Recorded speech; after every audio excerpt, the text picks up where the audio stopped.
ಪ್ರಶ್ನೆಯಾದ ಜಯಲಲಿತಾ ವಜ್ರಾಭರಣ ಸುದ್ದಿಗೆ ಸ್ವಾಗತ. ನಾನು ಲಿಖಿತಾ ಪ್ರಜ್ವಲ್.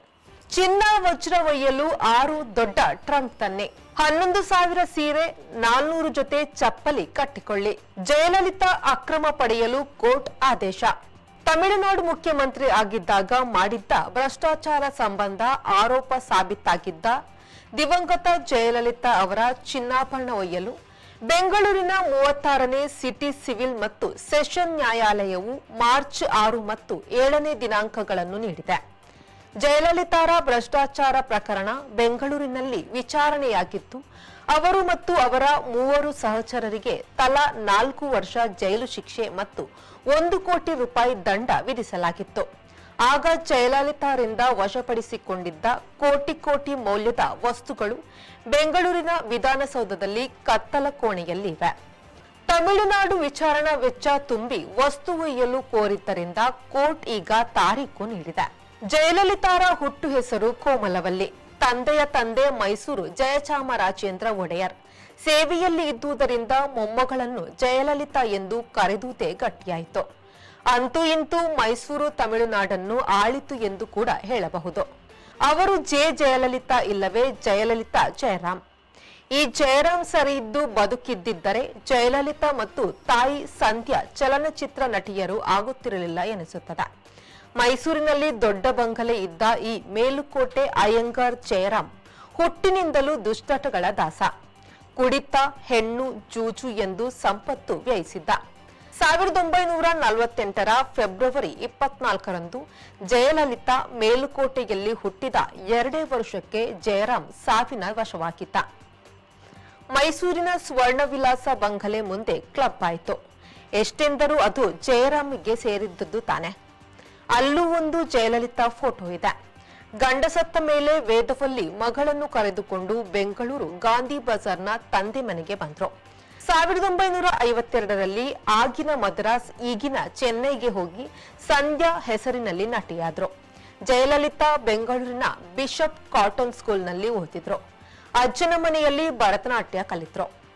ತಮಿಳುನಾಡು ಮುಖ್ಯಮಂತ್ರಿಗಳಲ್ಲಿ ಇಂಗ್ಲಿಷ್ನಲ್ಲಿ ಅದ್ಭುತ ಭಾಷಣ ಮಾಡುತ್ತಿದ್ದವರು ಜಯಲಲಿತಾ.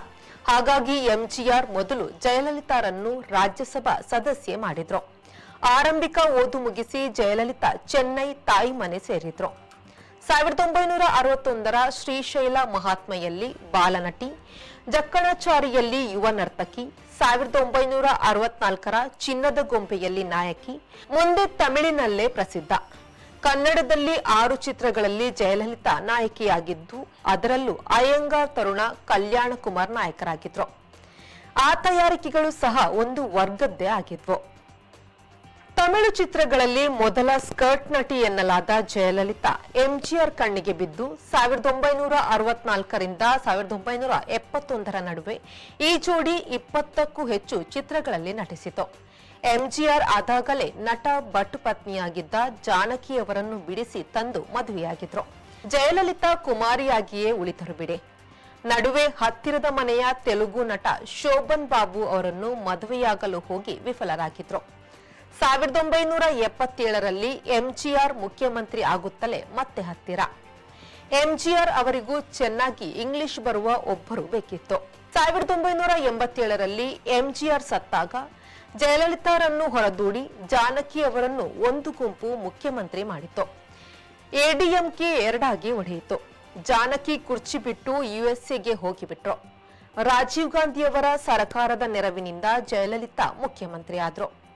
4 ಬಾರಿ ಮುಖ್ಯಮಂತ್ರಿ, 2 ಬಾರಿ ಪ್ರತಿಪಕ್ಷದ ನಾಯಕಿ. ಅಂತಿಮವಾಗಿ ಭ್ರಷ್ಟಾಚಾರದ ಉರುಳು.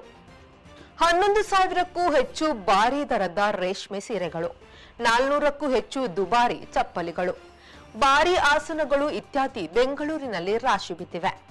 ಈಗ ಕೋರ್ಟು 7,040 ಗ್ರಾಂ ತೂಕದ 468 ಬಗೆಯ ಚಿನ್ನ ವಜ್ರದ ಆಭರಣಗಳು, 700 ಕಿಲೋ ಬೆಳ್ಳಿ ಮತ್ತಿತರ ವಸ್ತು ಒಯ್ಯುವಂತೆ ತಮಿಳುನಾಡಿಗೆ ತಿಳಿಸಿದೆ.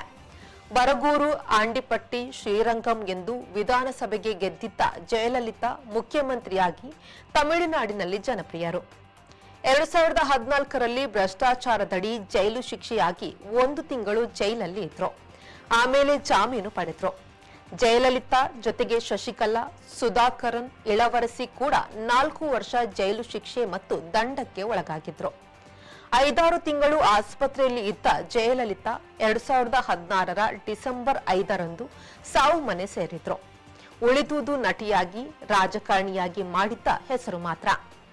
ಭ್ರಷ್ಟಾಚಾರದಲ್ಲಿ ಗಳಿಸಿದ ಯಾವುದನ್ನು ಜಯಲಲಿತಾ ಒಯ್ಯಲಿಲ್ಲ. ತಮಿಳುನಾಡು ಸರ್ಕಾರ ಕ್ರಮಬದ್ಧವಾಗಿ ಅವನ್ನೆಲ್ಲ ಪಡೆಯಲಿದೆ. ಅಲೆಕ್ಸಾಂಡರ್ ಸಾಯುವ ಮೊದಲು ರೋಗ ಕಾಯವೊಯ್ಯುವಾಗ ಖಾಲಿ ಕೈ ಹೊರಗೆ ಹಾಕಿದನಂತೆ. ಜಗತ್ತಿನ ಬಹುತೇಕ ಭಾಗ ಗೆದ್ದ ಅಲೆಕ್ಸಾಂಡರ್ ಸಾಯುವಾಗ ಖಾಲಿ ಕೈಯಲ್ಲಿ ಹೋದ ಎಂಬುದನ್ನು ನೆನಪಿಡಿ ಎಂದು ಹೇಳಿ ಅಸುನೀಗಿದನಂತೆ. ಜಯಲಲಿತಾ ಹೇಳಲಿಲ್ಲ, ಆದರೆ ಅವರ ಕತೆ ಹೇಳುತ್ತದೆ. ಇದು ಈ ಹೊತ್ತಿನ ಸುದ್ದಿ. ನಿರಂತರ ಸುದ್ದಿ ಮತ್ತು ಮನರಂಜನೆಗಾಗಿ V4 ನ್ಯೂಸ್ನ ಫೇಸ್ಬುಕ್ ಪೇಜ್ ಫಾಲೋ ಮಾಡಿ ಹಾಗೂ ಯೂಟ್ಯೂಬ್ ಚಾನೆಲ್ ಸಬ್ಸ್ಕ್ರೈಬ್ ಮಾಡಿ.